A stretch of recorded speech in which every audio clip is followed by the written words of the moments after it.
তো বলছিলাম কোন বাবার দরবারে যাওয়া যাবে না, এটা আমার কথা না, আল্লাহ রাসূলের কথা, আল্লাহ তাআলার কথা। এই যে মেলায় যারা যাচ্ছে, গেলে তো অবশ্যই সামনে গিয়ে আপনার মনে হয় মেলাতে 5,000 10,000 আরো বেশি লোক হয় ওখানে। ওই রাস্তা যাওয়া মুশকিল, এই সাইডে স্টেজে বানায় সারাক্ষণ ঢাকঢাক পিটে গান বাজনা চলছে। আপনি কি হিন্দু?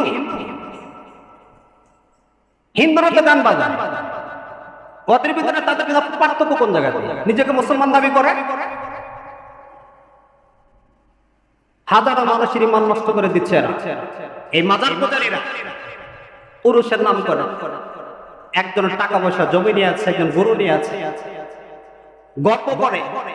সেদিন একজন বলতেছে, আমাদের বিশ্ববন্ধু কইছে আমার কোন উম্মত যারা আছে, উম্মত বলতেছে আমার যারা অনুসারী যারা আছে, এদের সাথে তর্কে কোনো আলেম থাকতে পারবে না।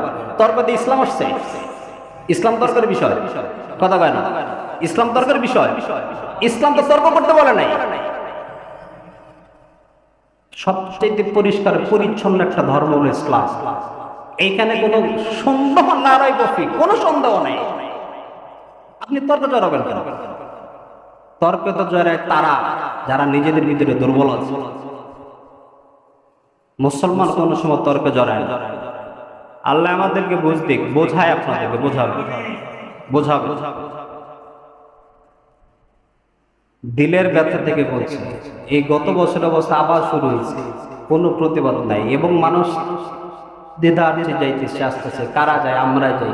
হিন্দুদের পূজায় আমরাই যাই, দুর্গা পূজাতে আমরাই যাই। কয়জন হিন্দু এলাকায় আছে? মাজার পূজারে যারা আছে ওরা তো ব্যবসা করলে বয়ে আছে, আমি আপনি কেন যাচ্ছি?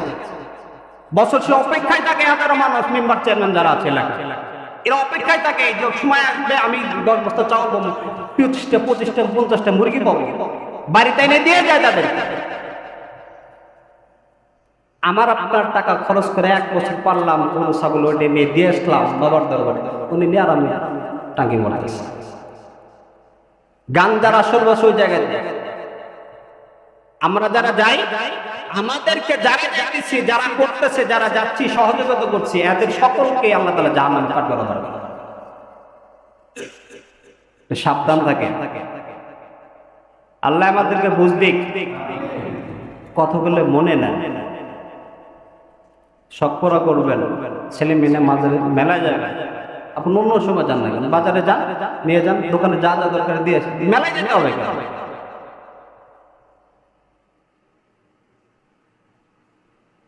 আল্লাহুম্মা ইহদিনাস সিরাতাল মুস্তাকিম, বলেন আমিন।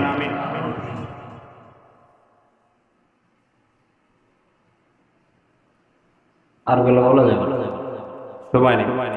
তো বলছিলাম শিরক এটা ইচ্ছায় অনিচ্ছায় করা যাবে, আমরা করব না ইনশাআল্লাহ।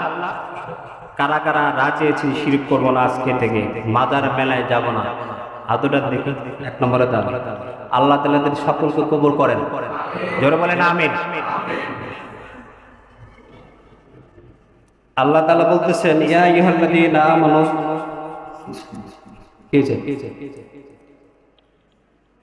ইন্নাল্লাহা লা ইয়াগফিরু মা ইউশরিকু বিহি ওয়া ইয়াগফিরু মা দুনা যালিকা লিমান ইয়াশা। নিশ্চয় আল্লাহ তাআলা বান্দার সমস্ত গুনাহগুলো মাফ করে দেবেন, কিন্তু শুধুমাত্র শিরক ছাড়া। এই শিরকের গুনাহ যেন আমাদেরকে কোনোভাবেই শয়তানের চক্রান্ত করে জড়িত হতে না হয়। আল্লাহ তাআলা ওই সমস্ত বন্ধু বান্ধব এবং শয়তান টাইপের বন্ধু বান্ধব থেকে আমাদেরকে হেফাজত করেন, বলেন আমিন।